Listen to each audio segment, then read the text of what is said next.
si někdy trhal ty těla na kusy jak fucking grizzly. Golden Gate in San Francisco.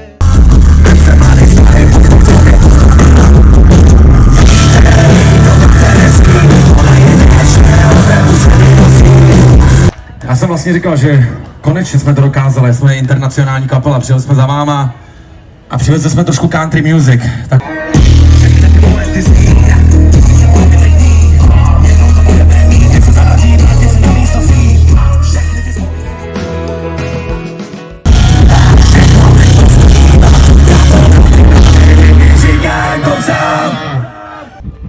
Všechno to běží jako hodiny a bylo líp a bude hůř.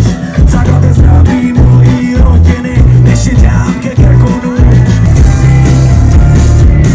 Když mi bylo 20, bylo to easy, nic nás netrápí. Jde ten klip si zaplatit ty, to loce potápí.